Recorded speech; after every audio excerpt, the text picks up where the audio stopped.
kuma hatta siyasar ana yin ta babu manufa. A siyasar ba wani abin da muka shirya wai mu muke son mu cimma. Yau kaddara kalubale ya mana yawa mu zauna a jihar Gombe mu ce to ga tsarin da muka yi, mu masu addini muna da mutane in yan boko ne muna da wanda suke da digiri 1 2 3 suna nan wanda suka san addini, duk ayar da kaka a Qur'ani sun sani, duk hadisin da kaka da ikon Allah sun san shi, suna da manufa. Ba za mu ɗauko su mu ce ku zo ku jagorance mu ba, wai sai kowa ya je ya zauna ya gama cika zuciyarsa da buri sai zai ce to ku zaɓe mu yanzu muku alƙawarin za a gyara muku hanyoyi, za a kawo muku ruwa. Mu ba mu da wanda zai jagorance mu na cikin mutanen kwarai a cikin masu manufa a society, ba mu da wanda za su jagorance mu a Bauchi, ba mu da su a Gombe, ba mu da su a Kano, ba mu da su a Kaduna. Ai akwai jama'a da daman tun asali mun san suna mu ne, manufar mu iri ɗaya da taso, to ku zo ku jagorance mu.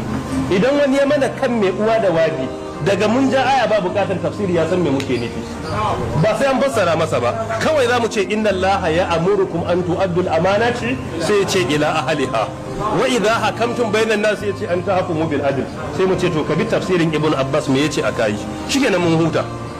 Ka samu shugaban da ke da manufa zai tsaya gaban jama'a yayi khutba yace innal hamdalillahi nahmaduhu wa nasta'inuhu wa nastaghfiruhu wa na'udhu billahi min ya ayyuhan nasu taqu rabbakum. Mutumin da ke da manufa wanda ya koshi da sakon Allah subhanahu wata'ala sai ya jagorance mu. Duk wanda yake bukata babu fa abun da zai dagare mu, shiri ne yake bukata. Idan muka rike Allah, an taba tsaye da wani da wata manufa a kasar nan da ake ga iya da kusanci da almajirai. A lokacin ana ga isgili ake masa, wani dan siyasa ya fito yana kan mulki ya ce ni kun ga ina da kuɗi, ina da mulki, kuma ina da jama'a. Wane kuma da ya fito na biyu sai ya kira wani dan duniya ya ce yana da kuɗi yana da jama'a amma babu mulki. Sai ya kira wani almajiri sai ya ce shi kuma wane babu kuɗi babu jama'a ba mulki, shi Allah kawai yake da shi. Wai izgili yake wallahi a cikin da ce wani kai bai da gwa sai Allah kawai, sai ana ta dariya. Da Allah ya tashi sai Allah ya yi Allah a lokacin sai ba wannan din, shi wanda bai da kowa sai Allah din. To ba al'amari ne duka na niyya. Idan muna da niyya, in dai sahabbai sun isar da sakon Allah a kasa da shekara 50 a duniya, in muna da manufa ba abin da za mu shiga Allah bai taimake mu ba. Ai ba adadin kuɗi ke tasiri ba, ai ba kaza ba, a manufa ke tasiri. Kuma in muna da manufa mai kyau Allah zai taimake mu, in ta lalace sai Allah ya yadda mu. Mutane nawa suka fito duk kasar nan, duk jihar su babu mai mulkin da ke son su, babu babban dan siyasan da ke son su, babu babban dan boko da ke son su, talakawan ke son su sai Allah, kuma sai Allah ya ba su. Ai kai ka san misalai, shi ma ya san misalai. To idan muka bar Allah sai Allah ya bar mu, in mu rike Allah kuma sai Allah ya ci gaba da taimakon mu. Shi sa kullum muke neman gata mu rike addini, ya zama muna da manufa, ya zama wai da an ce rike addini bai zama ka cuci wanda ba musulmi ba. Addinin mu ba na cuta bane, addinin adalci ne. Ba mu taɓa baka fatawan cucuwa ne ko ha'inciwa ne ba. Mu burin mu wanda ma bai gane addinin ba ya zo ya ga adalcin musulunci.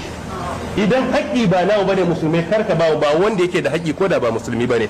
Ba mu taɓa neman haƙƙin da ba namu ba, don mu addinin mu ba addinin haɗa baki bane, addinin adalci ne. Wajibi ne jama'a ya zama muna da manufa. In a anguwa ne ya zama muna da manufa. In muna masallaci ya zama akwai strategy. A masallacin nan me muke so mu cimma a wata guda? Me muke so mu cimma a shekara guda? Yanzu sofa me muka yi achieving? Zuwa shekara ɗaya menene muke so mu cimma? Wai kada ya zama kullum muna ta repeating ourselves.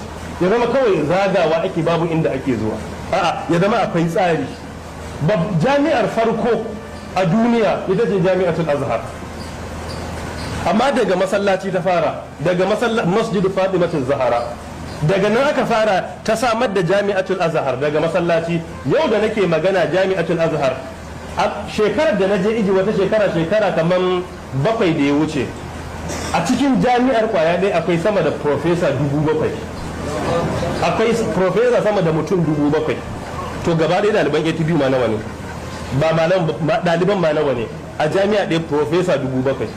Profesa nake nema, da na karanta takardunsa a Najeriya sun fi guda 10. Na shiga jami'ar awa 3 ne ina neman sabban samu wanda ya san shi ba. Sanda muka shiga intanet aka yi browsing aka duba sunansa aka yi sacin tukunna a gane location office